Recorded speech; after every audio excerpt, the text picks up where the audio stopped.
Hi friends, ഏവർക്കും നമ്മുടെ പുതിയൊരു വ്ലോഗിലേക്ക് സ്വാഗതം. ചരിത്രവും ശില്പകലയും ഒത്തുചേരുന്ന ഒരിടമാണ് നമ്മൾ ഇന്ന് പരിചയപ്പെടാൻ പോകുന്നത്. തമിഴ്നാട്ടിലെ കുംഭകോണത്തിനടുത്തുള്ള ധാരാസുരത്താണ് നമ്മൾ.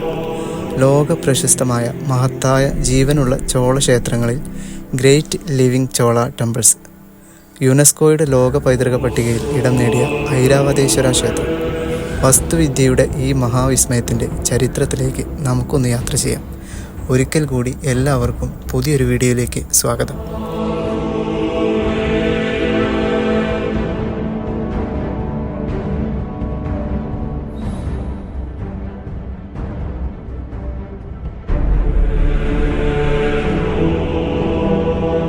ഈ മഹാക്ഷേത്രത്തിൻ്റെ ചരിത്രം പറയുന്നത് എങ്ങനെയാണ്? 12-ാം നൂറ്റാണ്ടിൽ ചോള ചക്രവർത്തിയായിരുന്ന രാജരാജൻ രണ്ടാമനാണ് ഈ ക്ഷേത്രം നിർമ്മിച്ചത്. ശിവഭഗവാനാണ് ഇവിടുത്തെ പ്രധാന പ്രതിഷ്ഠ. ചോള സാമ്രാജ്യത്തിൻ്റെ വാസ്തുവിദ്യാ മികവിൻ്റെ ഉത്തമ ഉദാഹരണമാണ് ഈ ക്ഷേത്രം. തഞ്ചാവൂരിലെ ബൃഹദീശ്വര ക്ഷേത്രം, ഗംഗൈകൊണ്ട ചോളേശ്വരം ക്ഷേത്രം എന്നിവയ്ക്കൊപ്പം ഐരാവതേശ്വര ക്ഷേത്രവും ചേരുമ്പോഴാണ് മഹത്തായ ജീവനുള്ള ചോള ക്ഷേത്രങ്ങൾ എന്ന പദവി ലഭിക്കുന്നത്. ഈ മഹത്തായ പേരിന് പിന്നിൽ ഒരു ചരിത്രമുണ്ട്. അതായത് ഐരാവതേശ്വര ക്ഷേത്രം എന്ന പേരിന് പിന്നിൽ ഒരു ഐതിഹ്യമുണ്ട്. ദേവേന്ദ്രൻ്റെ വെളുത്ത ആനയായ ഐരാവതം ദുർവാസാവിൻ്റെ ശാപം കാരണം നിറം മങ്ങിപ്പോയത്ര. ശാപമോക്ഷത്തിനായി ഐരാവതം ഇവിടെ വന്ന് ശിവഭഗവാനെ ആരാധിക്കുകയും ക്ഷേത്രക്കുളത്തിൽ, അതായത് യമതീർത്ഥം, മുങ്ങി പഴയ രൂപം വീണ്ടെടുക്കുകയും ചെയ്തു. അങ്ങനെ ഐരാവതീശ്വരനെ ആരാധിച്ചതിനാലാണ് ക്ഷേത്രത്തിന് ഈ പേര് വന്നതെന്ന് പറയപ്പെടുന്നു.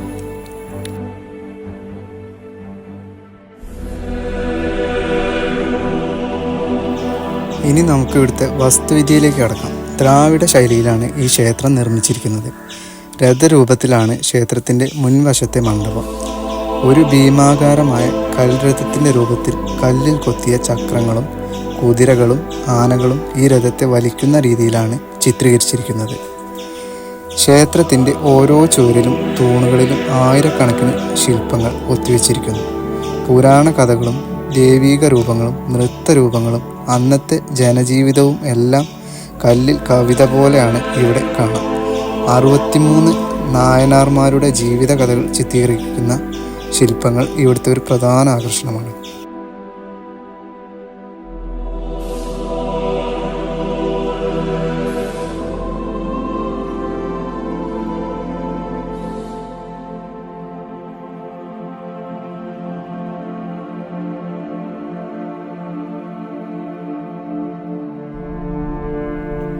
ചോള രാജാക്കന്മാരുടെ മഹത്വം വിളിച്ചോതുന്ന ഐരാവതേശ്വര ക്ഷേത്രത്തെക്കുറിച്ചുള്ള വിവരങ്ങൾ നിങ്ങൾക്ക് ഇഷ്ടമായി എന്ന് കരുതുന്നു. നിങ്ങളൊരു ചരിത്രാന്വേഷിയോ യാത്രാപ്രേമിയോ ആണെങ്കിൽ തീർച്ചയായും കണ്ടിരിക്കേണ്ട ഒരിടമാണിത്.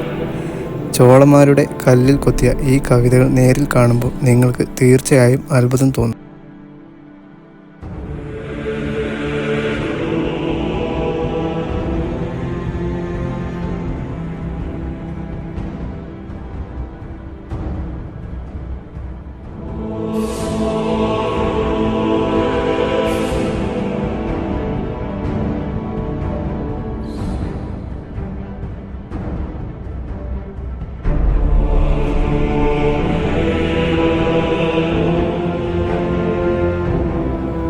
ഈ മഹാ അത്ഭുതത്തിൻ്റെ കാഴ്ചയിൽ നിന്നും ഞങ്ങൾ വിടവാങ്ങുകയാണ്. വ്ളോഗ് ഇഷ്ടമായെങ്കിൽ ലൈക്ക് ചെയ്യാനും കൂട്ടുകാർക്കായി ഷെയർ ചെയ്യാനും മറക്കരുത്. അടുത്തൊരു വീഡിയോയിൽ കാണുന്നതിലേക്കും നന്ദി, നമസ്കാരം.